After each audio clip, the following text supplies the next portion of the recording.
पूजनीय ब्राह्मण वृंद, प्रातः स्मरणीय ऋषिगण, महान राजन और वीर राजकुमारों, अब स्वयंवर आरंभ होने जा रहा है। कुलीन वंश, निष्कलंक और यश वाला वो पराक्रमी धनुर्धर जो ऊपर घूमती मछली की आंख का प्रतिबिंब नीचे तेल के कुंड में देखकर तुणीर में रखे 5 बाणों से एक साथ मछली की आंख का भेदन करेगा, मेरी बहन द्रौपदी उसी के गले में वरमाला पहनाएगी।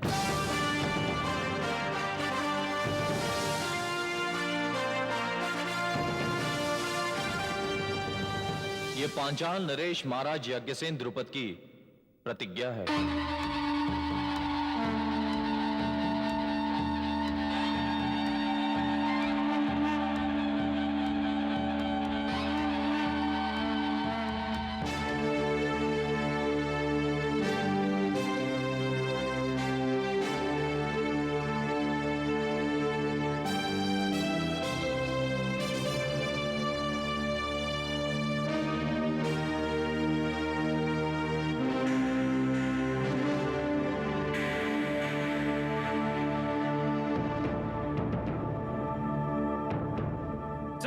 महारानी के ये पुत्र है निर्भीक निडर बलवान दिखे, है अनंग सुंदर रूप, है अनंग सुंदर रूप, सुगढ़िय रूप निहारी नैन चुके। परशुराम के शिष्य है रणबांकुरे, परशुराम के शिष्य है रणबांकुरे, हो प्रकंपित धरापक धरा जो धरे। राजा दमघोष के नैन की जोत है, राजा दमघोष के नैन की जोत है। इनको चेदी कुंवर शिशुपाल कहे, इनको चेदी कुंवर शिशुपाल कहे, इनको चेदी कुंवर शिशुपाल कहे।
युद्ध में पारंगत माद्री के भ्राता, शल्य नाम है शत्रु सदा इनसे घबराता। शल्य नाम है शत्रु सदा इनसे घबराता।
पधारे।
भगत विराट सम्राट बृहदत्त पुत्र मथुरा विजेता बन चाहूं दिश छाए हैं यादवों के काल।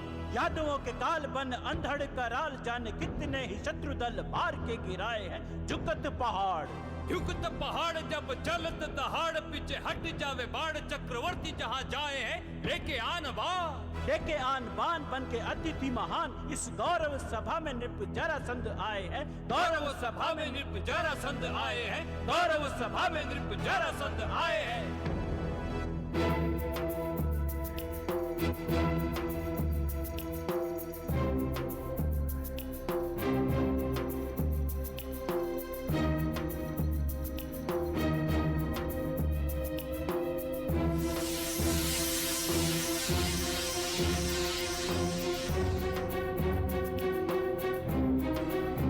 ऋषिवर, आपकी निश्चित की हुई परीक्षा विरोचित है।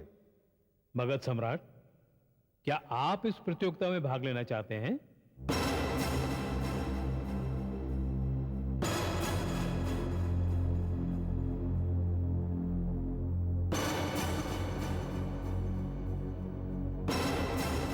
अवश्य।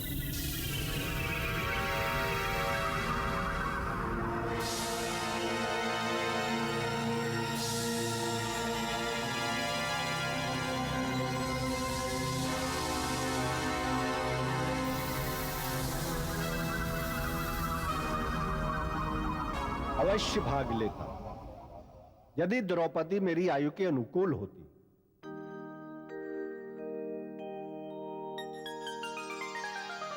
परंतु ये तो मेरी पौत्र वधू बनने योग्य है, इसलिए मैं ये अवसर युवाओं को देना चाहता हूं। राजकुमारी, मैं तुम्हें आशीर्वाद देता हूं। आर्यावर्त का सर्वश्रेष्ठ धनुर्धारी पति के रूप में तुम्हें प्राप्त हो।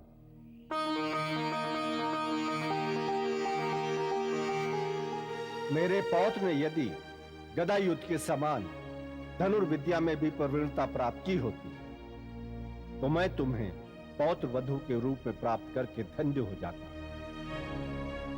परंतु मैं संधि केवल गदा युद्ध में ही प्रवीण है, तथा मैं इस प्रतियोगिता में भाग न लेकर अपने पुत्र और पौत्र को लेकर मगध के लिए प्रस्थान करता हूं।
भरत वंश की बेल कुरु बट वृक्ष की डाली, अरे भरत वंश की बेल कुरु बट वृक्ष की डाली, गांधारी धृतराष्ट्र पुत्र भीषण बलशाली। चौड़ी छाती वज्र, अरे चौड़ी छाती वज्र विशाल भुजाओं वाले, जंगा कठिन कठोर गदाधारी मत वाले। है बलराम द्रोण के अनुपम शिष्य सुदर्शन, है बलराम द्रोण के अनुपम शिष्य सुदर्शन।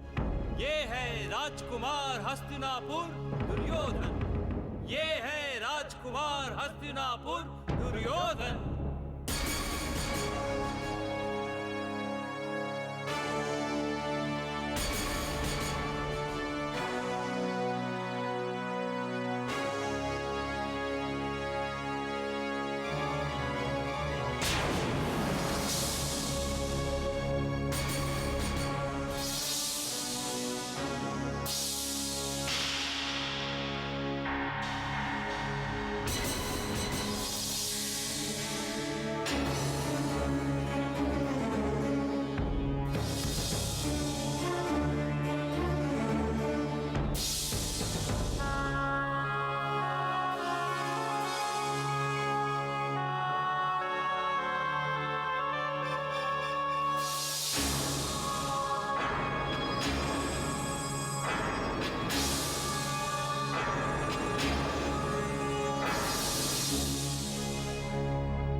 छोटे, इसने तो धनुष उठा लिया, कहीं ये। अब आगे देखिए भैया, धनुष उठा तो लिया, अब प्रत्यंचा चढ़ाकर तो दिखाए। देखते नहीं धनुष का तनाव।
हाँ जी,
धृष्टद्युम्न,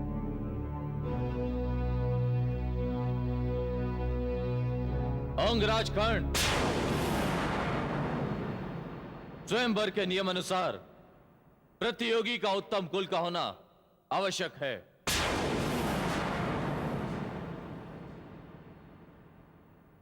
मैं सूत पुत्र का वरण नहीं करूंगी।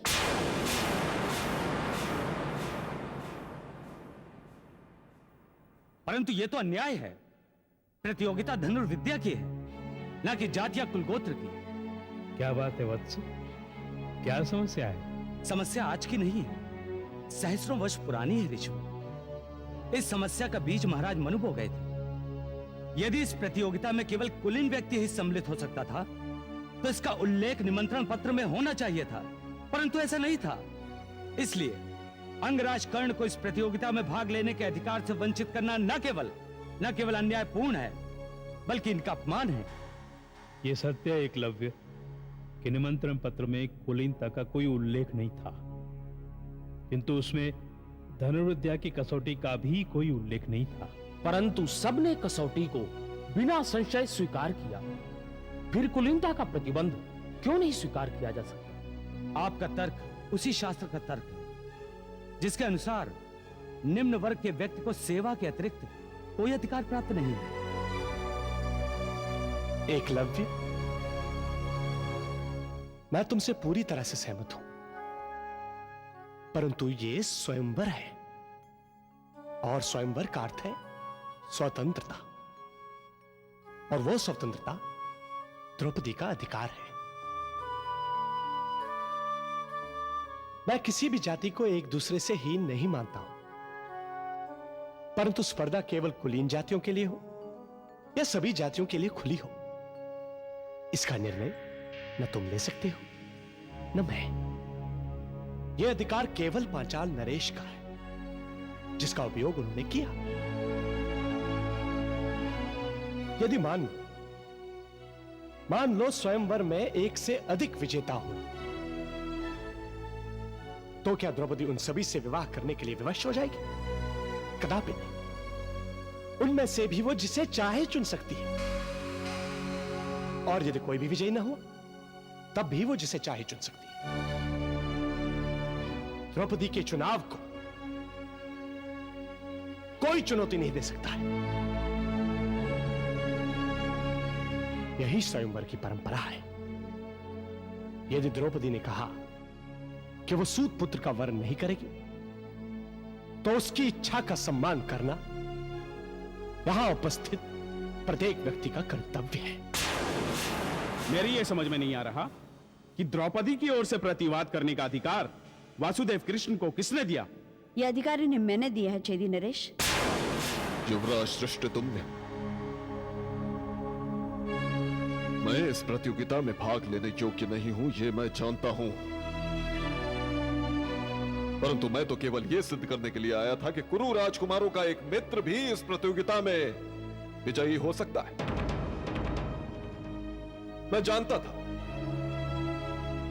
था कि क्षत्रियों की सभा में कभी किसी सूत पुत्र को न्याय नहीं मिल सकता। ऐसा ही अवसर एक बार पहले भी आया था ना, स्मरण है आपको? जब कुरु राजकुमारों की शस्त्र परीक्षा पर मैं पांडव पुत्र अर्जुन का प्रत्युत्तर देने के लिए खड़ा हुआ था, तब भी मुझे सूत पुत्र कहकर बिठा दिया गया था।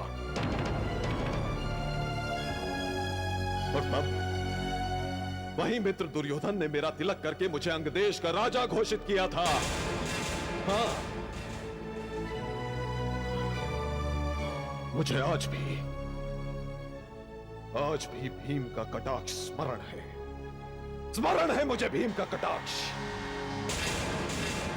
और वो मात्र भीम का ही नहीं, आर्यवर्त के समस्त क्षत्रियों का कटाक्ष था। उन्होंने कहा था कि अभिषेक करके किसी सूत पुत्र को राजा तो बनाया जा सकता है, परंतु उसकी धमनियों में राजवंश का कुलीन रक्त प्रवाहित नहीं किया जा सकता।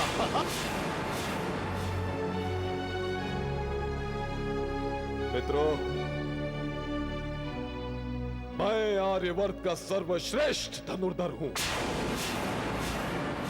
परंतु विधि ने मेरे माथे पर लिख दिया है सूत पुत्र। मैं जानता था कि मुझे इस प्रतियोगिता में भाग नहीं लेने दिया जाएगा, परंतु समाज को, इसके पाखंड को, इसकी झूठी नैतिकता के वस्त्र उतारकर इसके सामने ही नग्न करना चाहता था कि देख लो आर्यवर्त के क्षत्रियो, तुम्हारे समाज में किसी व्यक्ति का सम्मान उसके गुणों से नहीं, उसके जन्म से है, जन्म से। और तुम्हारा यही अपराध एक दिन पूरे आर्यवर्त को खंड खंड करके रख देगा।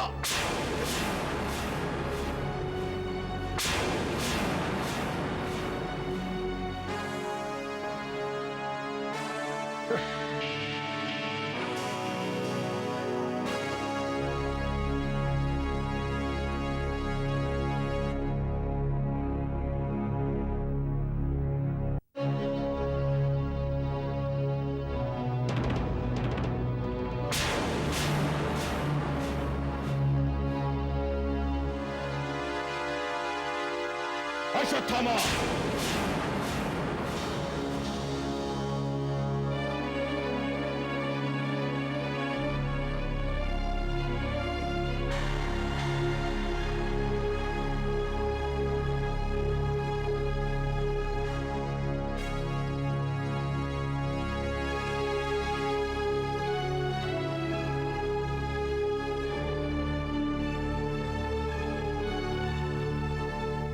आश्चर्य है,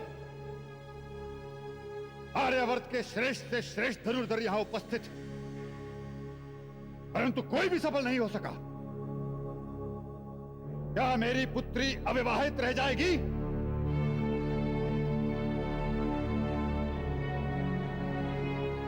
क्या आर्य पुत्रों की भुजाओं में बल और उनकी दृष्टि में तेज नहीं रहा?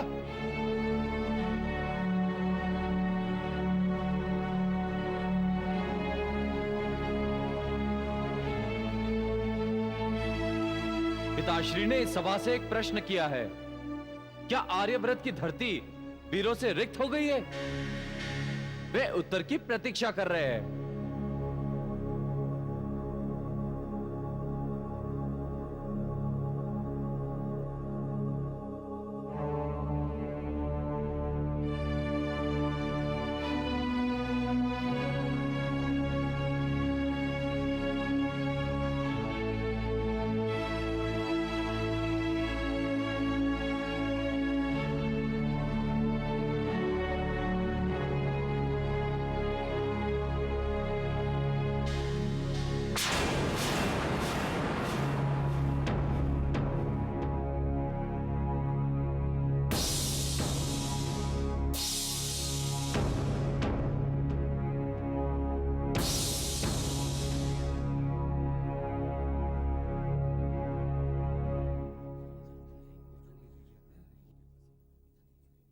ब्राह्मण और धनुर्धारी?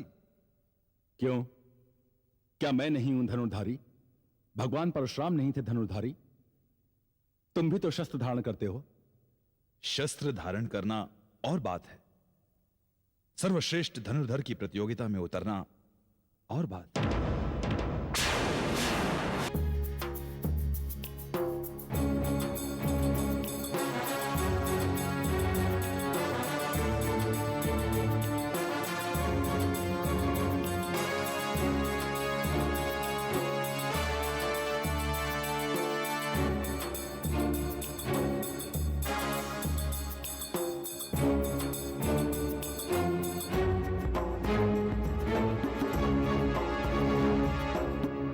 कौन हो युवक? आपके प्रश्न का उत्तर राजन। मेरा प्रणाम स्वीकार करो ब्राह्मण युवक। आपका कल्याण हो। मैं आपसे प्रतियोगिता में सम्मिलित होने की आज्ञा चाहता हूं। ब्राह्मण देव, यदि आप प्रतियोगिता में भाग लेना चाहते हैं तो मैं आपको अनुमति देता हूं। प्रतियोगिता के नियमों के अनुसार आपको अनुमति लेने की आवश्यकता नहीं है। कोई भी उत्तम कुल का व्यक्ति प्रतियोगिता में भाग लेने के लिए स्वतंत्र है। आप तो ब्राह्मण हैं,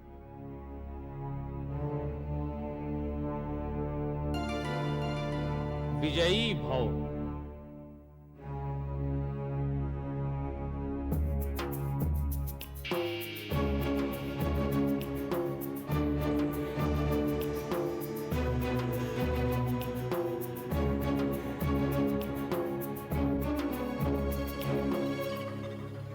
मामा श्री, ये तो अर्जुन है। हाँ भांजे, और शेष पांडव भी यही हैं। क्या? मेरे सामने बैठे हैं। अर्थात वो हंसी भीम की ही थी मामा श्री। हाँ भांजे। परंतु आपने तो कहा था कि सारे के सारे पांडव लाक्षागृह में भस्म हो गए। भांजे, ये समय विष का घूंट पी जाने का है। मामा श्री, ये चमत्कार है या कोई बुरा स्वप्न? मामा श्री, ये हमारी हार और आपकी कूटनीति की विफलता। हाँ है। तो क्या अभी सारे आर्यवर्त के राजाओं के समक्ष ये घोषणा करनी आवश्यक है कि हमारा षड्यंत्र सफल रहा? तुम्हारी बुद्धि भी। चुप रहो।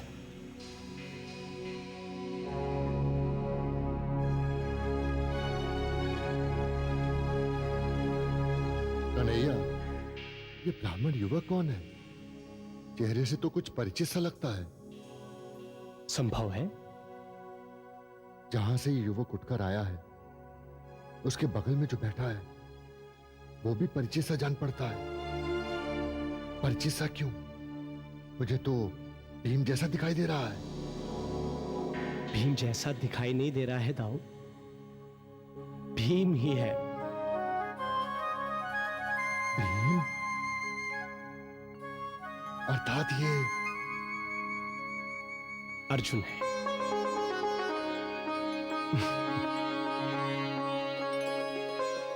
तेरी लीला भी कोई समझ नहीं पाया कन्हैया।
लगता है महाराज द्रुपद सठिया गए। इस ब्राह्मण को अनुमति देकर स्वयंवर को नाटक बनाने की क्या आवश्यकता थी? और क्या, इससे तो अच्छा होता कि हम क्षत्रिय ही आपस में लड़कर यह निर्णय कर लेते कि द्रौपदी किसके साथ जाएगी। धनुष तो उठा नहीं पाए, लड़ने की बात कर रहे हो। तो आपने ही कौन सा तीर मार दिया शिशुपाल जी?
ये हम क्षत्रियों का अपमान है। हाँ जी।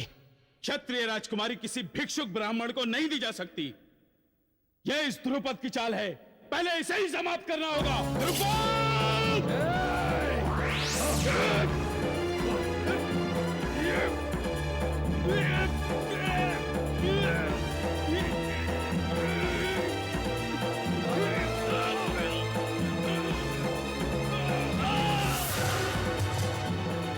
श्री पांडवों पर आक्रमण करने का यही उचित समय है। हम आक्रमण कर देते हैं। नहीं भांचो, नहीं भांचो, अभी नहीं। बाहर यादव सेना शस्त्रों से लैस खड़ी है। मैंने तो नहीं देखा। मैंने देखा है, तभी तो अपनी बुद्धि से काम ले लिया करो। मामा श्री, आपने जो बुद्धि का उपयोग किया था उसका परिणाम आपके सामने है। हटिए आप। नहीं भांचो, चला दो। नहीं भांचो, नहीं भांचो, मेरी बात मानो। सावधान, सावधान! यदि किसी को अपनी मृत्यु से प्रेम हो तो आगे बढ़े। ये स्वयंवर की पवित्र भूमि है, रक्त बहाकर इसे अपवित्र मत करो। यह धर्म है। स्वयंवर के नियमों को तोड़ने का दुस्साहस मत करो। छोड़िए मामा श्री।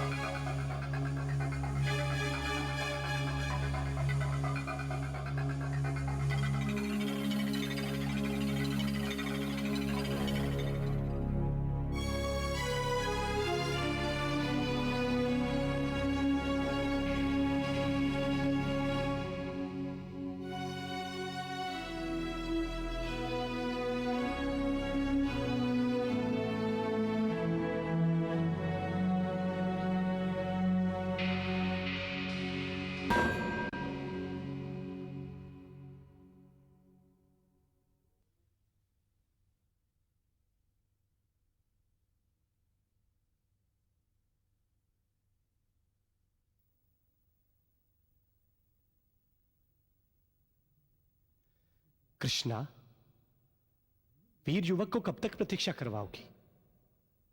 उसका वरण करो।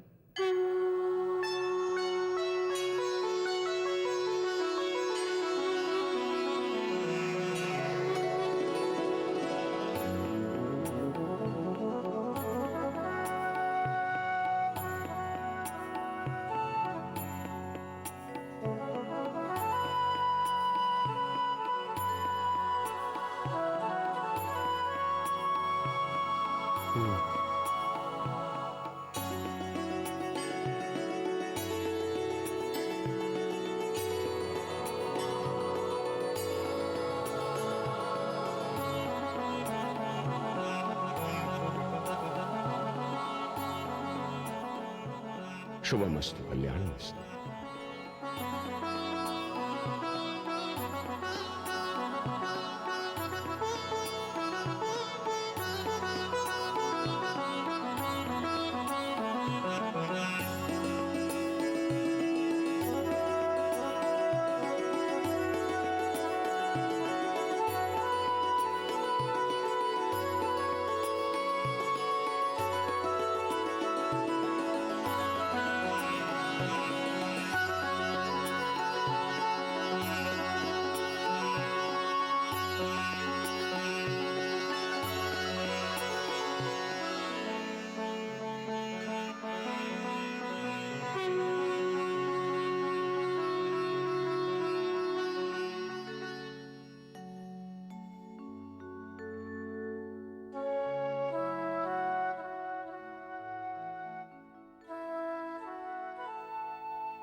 महाराज, मैंने अपना उत्तरदायित्व निभाया। अब मुझे आज्ञा दीजिए, एक आवश्यक कार्य के लिए जाना है। उद्धव,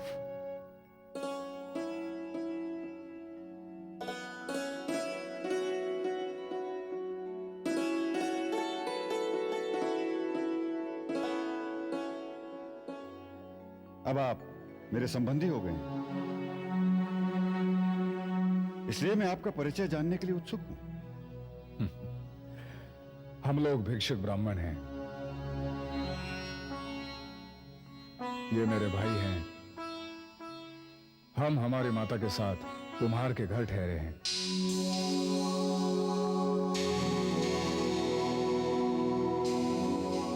हमारी माता अकेली होगी, संभवतः हमारी चिंता कर रही होगी। हम लोग भिक्षा के लिए निकले थे और स्वयंवर में आपकी कन्या को आशीर्वाद देने आए थे। अब हमें आज्ञा दीजिए। प्रत्येक पिता की तरह मैंने भी अपनी पुत्री के लिए बड़े बड़े स्वप्न देखे थे। क्या आप नहीं चाहेंगे कि वो स्वप्न पूरे हो जाएं?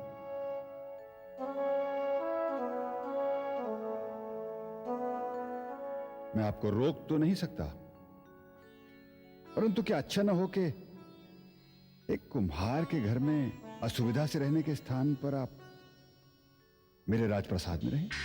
पिताश्री, मेरे पति को अपना घर जामाता बनने का निमंत्रण देकर आप उनका अपमान मत कीजिए।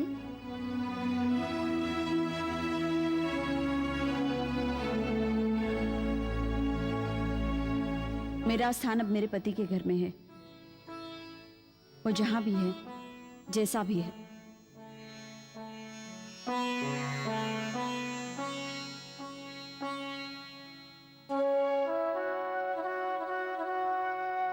ठीक है पुत्री, तुम ठीक कहती हो।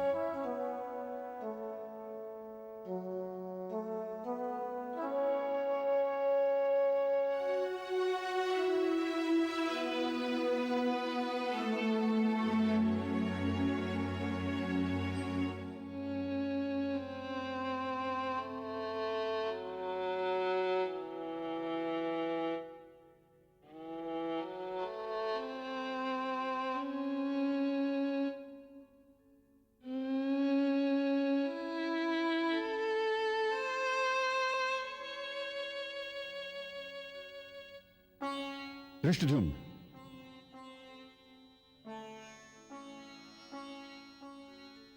जी पिताश्री। गुप्त रूप से इनके पीछे जाकर पता लगाओ कि ये लोग कौन हैं।